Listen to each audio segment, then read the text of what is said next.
প্রিয় নেত্রী দেশনেত্রী বেগম খালেদা জিয়া অসুস্থ। সবাই দেশনেত্রী বেগম খালেদা জিয়ার জন্য দোয়া করবেন। প্রিয় নেত্রী রাজনীতিতে এসে স্বামীকে হারিয়েছেন, তখন তিনি রাজনীতি করেন না। স্বামী হারাবার পরে নিজে রাজনীতিতে এসেছেন। জীবনের সমস্ত চাহিদা রাজনীতিতে দিয়ে দিয়েছেন। যিনি রাজনীতিতে এসে একটি সন্তানকেও হারিয়েছেন, স্বামীকে হারিয়েছেন। কাছের কোনো মানুষ উনি কাছে পাননি। ওনার এই বিপদ মুহূর্তে, ক্লান্তি লগ্নে ওনার পরিবারের কাউকে উনি পাশে পাচ্ছেন না। দেশ ও রাষ্ট্রের শেখ হাসিনার ষড়যন্ত্রের শিকার হয়ে আজকে উনি আমাদের মতন, আপনাদের মতন হাজার হাজার লক্ষ লক্ষ সন্তানরা তার জন্য দোয়া করছেন।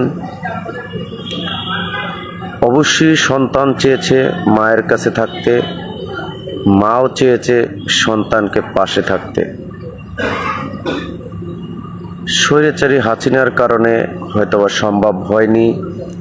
এখন হয়তোবা দেশনায়ক জনাব তারেক রহমান আন্তর্জাতিক নিরাপত্তার জন্য উনি হয়তোবা ওনার কাছে কোনো তথ্য আছে, যে কারণে উনি মায়ের এই বিপদেও আসতে পারছেন না। আমরা সকলে দেশনেত্রী বেগম খালেদা জিয়ার জন্য যার যার জায়গা থেকে দোয়া করব। আল্লাহ পাক রব্বুল আলামিন প্রিয় নেত্রী আরও কিছুদিন আমাদের মাঝে বেঁচে থাকুক।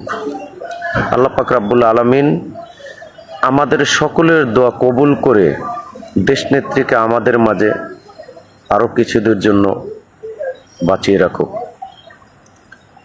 উনি ওনার জীবনের যতটা সময় বয়স, বৃদ্ধ বয়স পর্যন্ত উনি দেশ ও রাষ্ট্রের কাছে এবং দেশের জনগণের কাছে উনি দিয়ে গেছেন।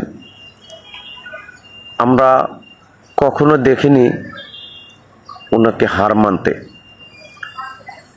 উনি ওনার সাধ্য মতন যত সময় সম্ভব ছিল উনি চালিয়ে গেছে।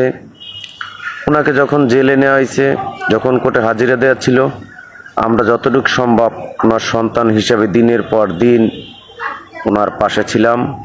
ওনার নির্দেশ মোতাবেক যতদিন সম্ভব হয়েছে, যতটুকু সম্ভব হয়েছে নিজের সর্বোচ্চটা দিয়ে ওনার কথা, আদর্শ এবং ওনার